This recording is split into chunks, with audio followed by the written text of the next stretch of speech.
the Kerbal Scuffed Program 1, Sacrifice for the Sake of Science by none other than Happy Frogman, Funny Frogman himself, MartinCitoPants. Oh, how did we get here? Is that going to be the bet? Hello again, Jeb here. Oh, Today, we'll be playing perfect. the greatest space disaster simulator to ever hit virtual store shelves. Yeah. A game dedicated to constructing your own grand scientific endeavors. Science. Like how many Kerbals makes up an adequate crush space for this lander. A game that requires full activation of your frontal lobe. A game where ethics, morality, and the safety of your subjects take a backseat to science, exploration, and getting that bread.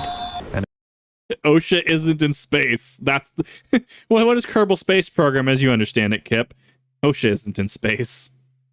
There is only construction and destruction. A game where the inevitable catastrophic failure is often better than the mission itself. Perfect. You may think that NASA has had some pretty terrible disasters over the years, but they have nothing on the Bean Space Program's preliminary rocket testing.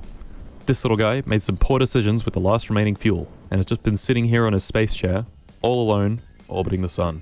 And he's been here for the last 78 years. Aww. Poor lad. Poor lad. You might be wondering where I am right now. Well, I'm not on Kerbin. I'm also not on the moon. I'm not on Duna or Eve. Not Drez, Bop, or Pole. Not even Tylo. Dickhead.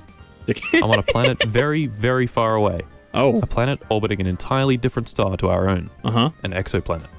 Proxima Centauri b. Hold on a minute. I think it's Centauri? Question mark? You might nice. also be wondering how I got here. No, he solved that one. It's quite a long story. He's no. We've got rockets. God. Oh man, I am.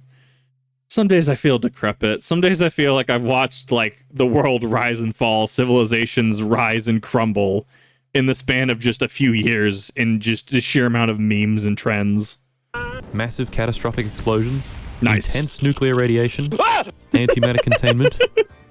Orb. Ponder the orb. Touchy. Oh. I don't like where this is going.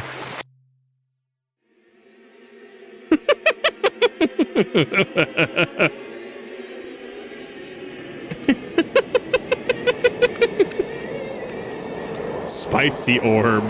That's what that is. Spicy orb. And encounters with KSP's Deep Space Kraken. So buckle up, fuckos, because today we're going to the stars. Amazing.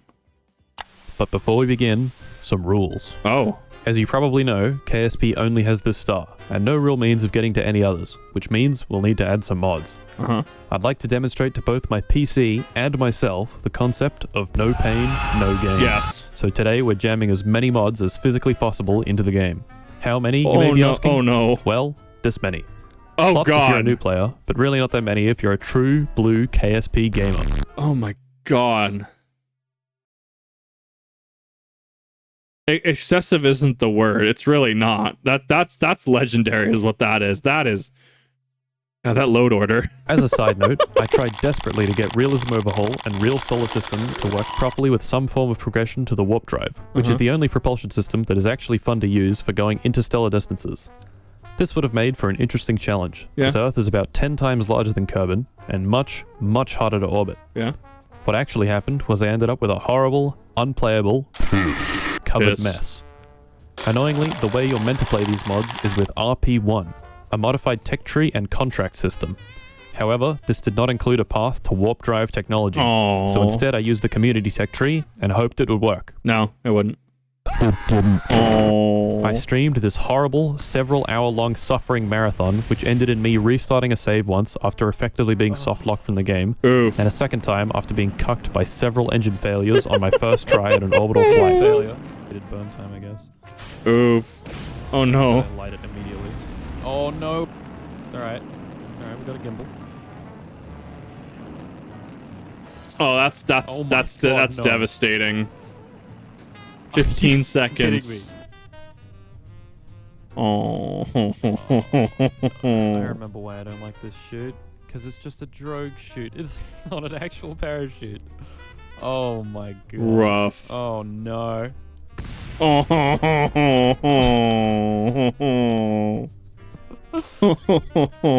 Pain. That's some emotional I'm sure damage. getting warp drive to work in this mode while keeping the game playable is possible, but I clearly lack this KSP knowledge. So no Earth. Back to Kerbal. The mods that I actually have added add all sorts of cool and good stuff. Ball. New parts, new features, new planets, tweaks to science, and... For actually getting to the other stars, we have I feel like MartinCitoPants is the perfect example of loud does not equal funny, but it really is loud. Loud does equal funny. acquired the warp drive. This way we'll get there within a few weeks instead of 800 years. Also, warp drives are cool. Yeah. Okay. Let us begin. Let us. Ah, got him. It's punny. Oh, God. So, it looks like we have a long road ahead of us. Our fledgling space program starts with a couple of bucks, some brave Kerbonauts, and several ex-war criminal rocket scientists. Oh. Our first rocket only has access to very basic parts. To access better parts, we must perform research and collect valuable data. In case you forgot, we have an exceedingly large pile of mods, meaning the tech tree now expands very nice and far. Yeah. This is good because it gives us much more time for things to go terribly wrong. Yes. The warp drive itself is all the way at the end for a cool 28,000 science points. Our first technologies cost 5. Anyway, enough babbling. On to constructing. Our first rocket has one goal. Up. To tackle this great challenge, the Bean Space Program has created the most powerful nugget to ever be launched. Nugget. Its name, Obama Prism. Why is it funny? It's so out there. 3, 2, 1. Nice. It do go up. To the moon? To the moon. To the moon.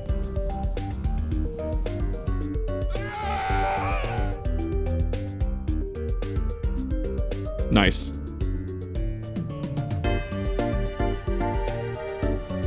Oh, there it is. Now it's falling.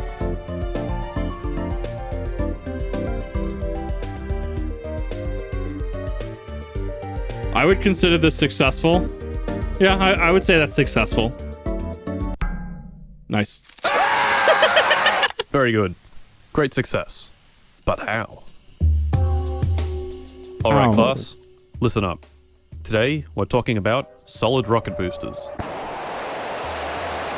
Our great and powerful vehicle, Obama Prism, uses a weird little solid rocket booster to propel itself upwards. But what is a solid rocket booster? What is? Well, a solid rocket booster is a booster that uses a solid fuel. Nice. I know. I wouldn't have figured that one out either. The solid fuel is made up of an oxidizing agent and a fuel. Oh. Think of it like a high-powered explosive that explodes gently. Nice. When it's lit, the rocket burns this fuel and creates a very hot gas. Uh-huh. Now, Kevin, please remind the class about Newton's third law. Equal opposite reaction? Is that one? Okay, Kevin, I'm going to need you to be quiet. I did not ask.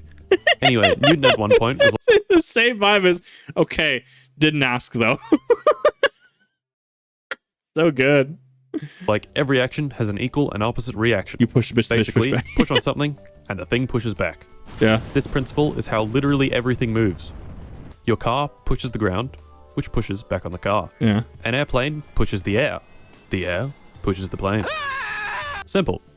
So, when the hot gas shoots out one end, what happens to the rocket? It goes forward. It goes forward. Shut up, Kevin! It goes forward in the opposite direction. God, Kevin, Jesus. Fuck off, Kevin. Gas, thus creating thrust. Thrust. So, when we smash that spacebar, the rocket goes up. Yeah. Incredible. It's Class dismissed. Incredible. It's the only word for it. So, we've done our first launch, got our first bit of science, and completed our first contract. Uh-huh. Very good. Next step is to leave the atmosphere of Kerbal and hopefully make it back in one piece. Mm-hmm. To do this, we'll need to create the most powerful rocket ever built. Obama Prism 2. Oh my god. It's a very complex and intricately engineered rocket. We get Obama Prism 1, then attach 4 more boosters to it. Oh. Engineer. Any engineers watching, can you confirm if that's how that works or not? I would love to know if that has backing. The boosters have no decouplers between them, so to get them to separate, we'll use the next booster to explode the spent booster. You'll see what I mean. Let's launch.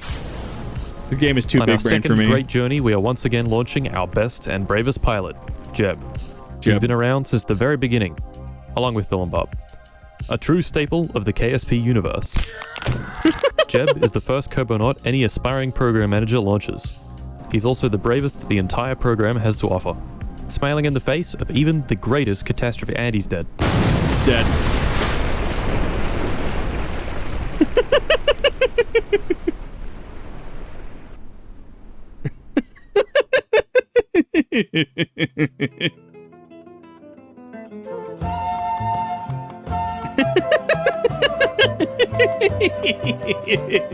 Poor chap.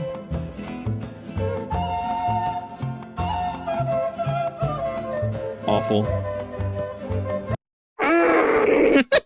To those who have played this game before, you may just say, oh well, revert the flight and do it again. Oh no. Oh. That's right, the game is set to hard, which means no reverting to mission assembly, no quick saving, and no crew respawning. Oh no. So Jeb is actually dead. Forever. Oh no. Unless. But why is Jeb dead? Oh. Okay, class, sit down and buckle your fuckles. In this lesson, we're doing aerodynamic stability, and what even is space anyway? So what actually happened? Well, if we rewind the video, you'll notice a minute and difficult to catch detail that led to Jeb's death. If you look really close, you can see he smashes into the water at several times the speed of sound. Okay. Interesting. Interesting. But why? Passive aerodynamic stability.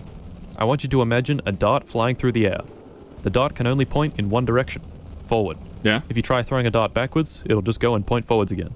This is because a dart has wings at the back and its mass at the front. The dart is passively stable when flying forwards and unstable when flying backwards. Right. Similar situation with the late Obama Prism 2. The mass is concentrated towards the front of the vessel where the capsule is, and the little wings act to keep it stable in the forward direction. Unlucky for us, this direction also happens to make the capsule very aerodynamic, Right. i.e. it doesn't slow down. As we re-entered the atmosphere, the little reaction wheels in the capsule kept it pointing backwards, but once the air got thicker, it pushed on the wings and forced the ship into a nosedive. Once in this position, the craft acts very much like a dart and doesn't slow down enough to open the parachute, ending with Jeb Interesting. smacking straight into the water at twice the speed of sound. Because science. This game is way too big brain for me, but I love it. Rest in peace, Jeb. Or Jeb. Before Jeb met with the ocean at Mach 2, he managed to fly completely out of the atmosphere, topping out at over 100 kilometers. In KSP, the atmosphere ends at exactly 70 kilometers. You can easily tell when you're there, because the music goes like... On Earth, it's a little less clear-cut, because there are technically air molecules all the way up past 400 kilometers, Yeah. but the generally agreed upon altitude that space begins is 100 kilometers, known as the Kármán line. So why is this important? Well, we'd like to get to orbit eventually, which means we'll need to be traveling really fast in one direction. Air doesn't like it when you go through it really fast, so we avoid the air altogether by going up nice and high. Air doesn't reach higher up because Kerbin's gravity pulls it all down to the surface. Also, Kevin, please just be quiet next time. The class is trying to learn. I didn't say anything, bro. Shut up! Just shut up. Dude, poor Kevin. Class dismissed.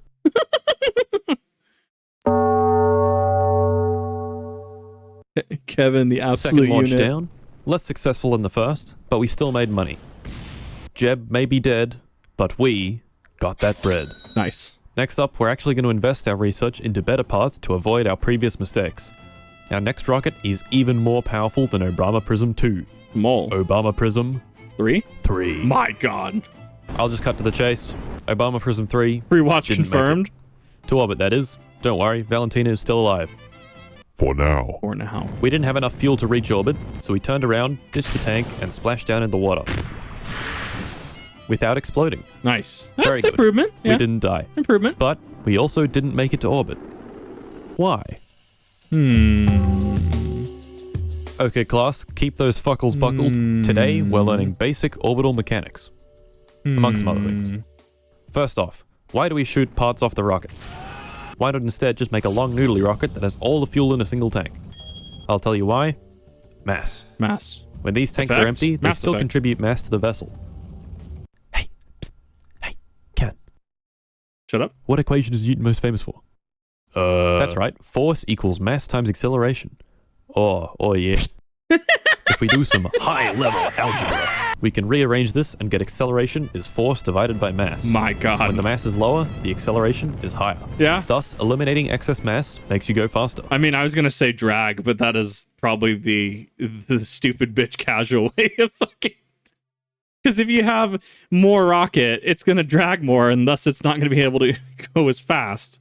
I'm probably making someone very sad in the comment section right now, and they're probably writing the entire dissertation and thesis as to why those words don't work.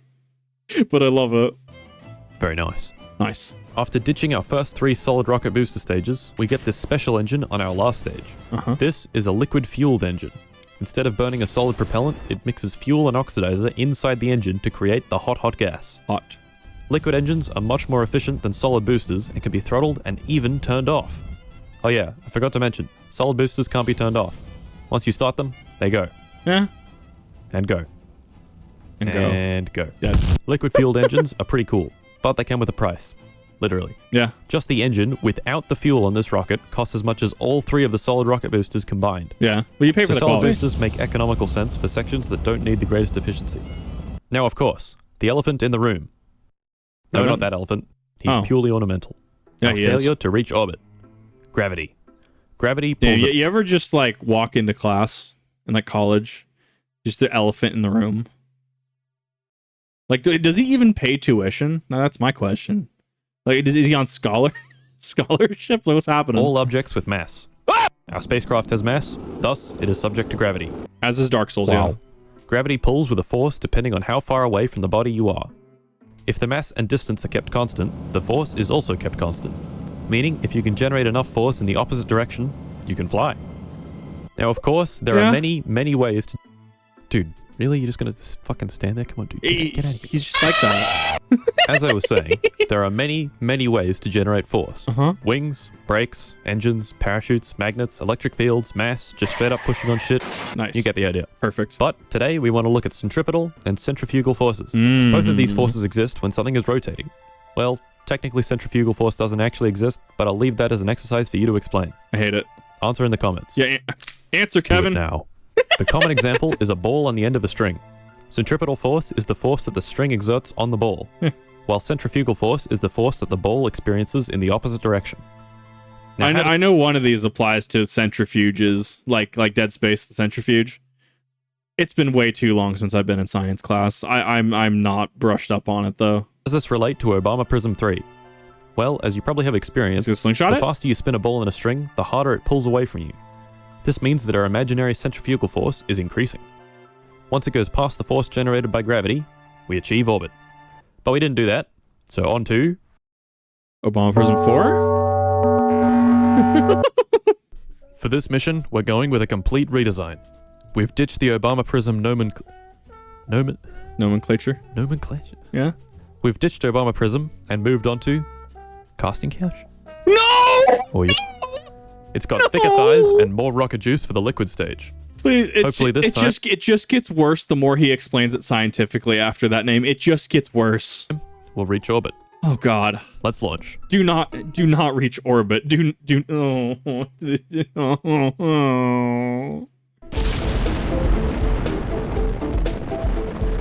There it is.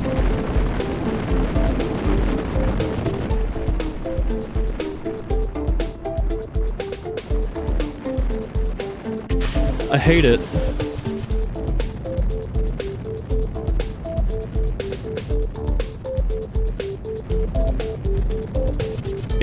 Knowing the name just makes it worse.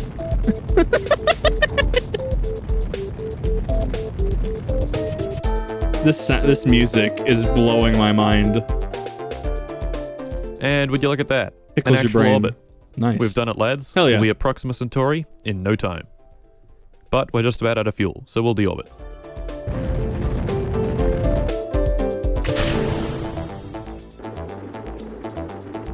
Coming in hot. Wow. Would you look at that? Wow. It's hot. It's hot, yeah. Very hot, in fact. It's gonna So burn hot up. that it's learning time. Oh no. Friction. Friction is all around us. Have you ever walked? Friction. Yeah. Moved in a car Oh, that and works, then yeah. stopped moving in a car? friction. I wasn't expecting a science lesson today, but I kind of love this. It blurs the line between art and education. Rub two metal plates together so hard they form a robust friction weld. Friction. Yeah. That last one is important. It demonstrates how friction generates lots of heat. So It tell really me, Kevin, does. why is there a giant plasma flare around casting couch? Did he have to word it? Did he have to word it that way? Was there no alternatives here? Friction? Nobody asked Kevin.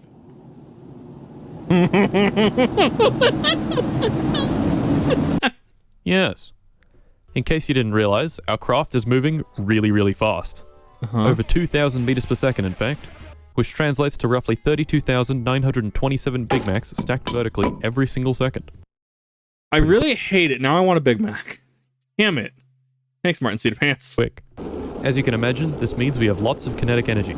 If you've ever ridden a bike with disc brakes, you'd know that using the brakes converts your speed into heat within the brakes. Yes. It's hot. Exact same principle here, just with much more speed. The amount of kinetic energy something has is related to the square of the velocity. Nice. This sounds kind of Okay. complicated, but it just means that when you double your speed, you quadruple your energy. Yeah. So casting couch Makes has sense. a huge amount of energy. Hence, when it slows down, giant plasma flare. Nice. Nice. This video is just nice. No. Launch 5 is boring. Launch 5 is boring. In Launch 5, we did a quick shoot past the moon. We got some decent science, but it was boring. Now we're on Launch 6. The goal of Launch 6 is simple. Land on the moon, and come back. For this job, we have yet again created the most powerful rocket ever built. Oh, please don't. Obama Prism 4. Oh. This rocket uses two SRBs mounted to a large inner stage.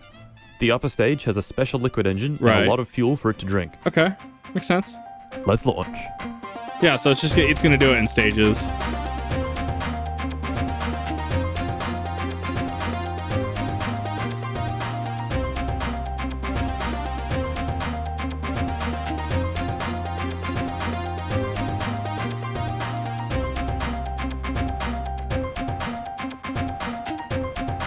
I mean, it's come a long way since the first one, right?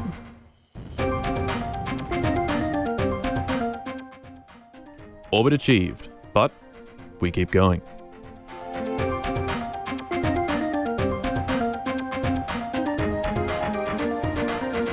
He's gonna slingshot himself over.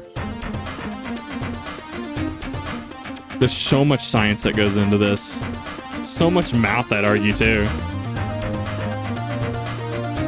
This is somebody's game. I am not smart enough for this game.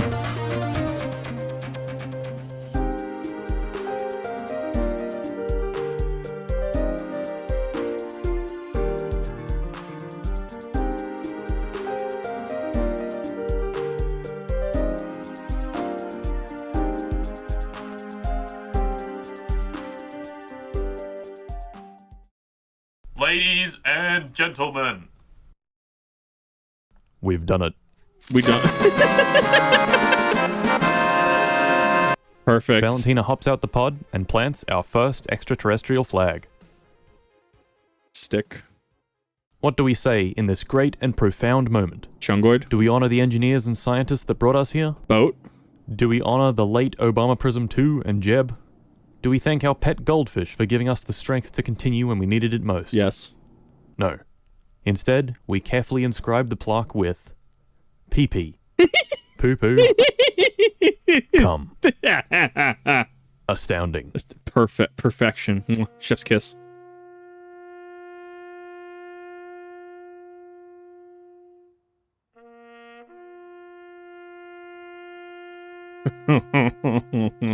I feel there's a caveat here somewhere.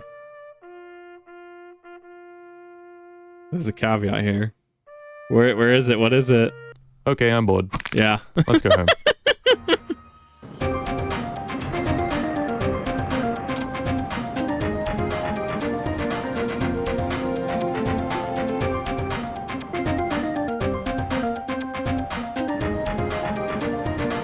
Dark Side of the Moon, Pink Floyd, what?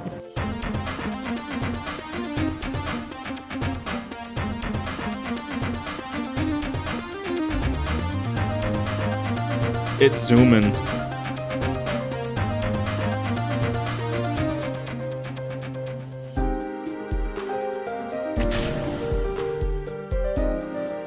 No, I mean, he made it back in Earth's orbit. Or the planet's orbit.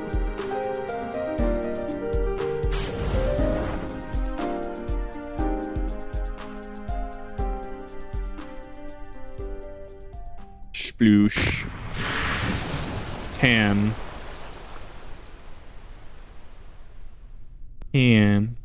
And there we have it. We went to the moon and didn't die.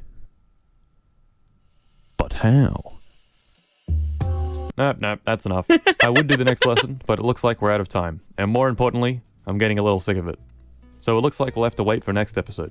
oh, That's hell right. yeah. There will be another episode, but you might need to wait. In the meantime, subscribe to my channel. Now, all of the career gameplay in this video is taken from YouTube live streams I've been doing.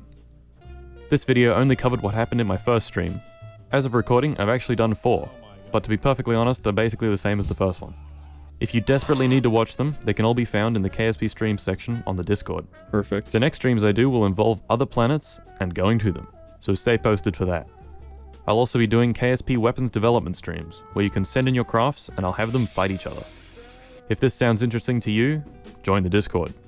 I'll make a KSP craft channel that you can stick them in. Just remember to read the craft submission guidelines before submitting it. Please.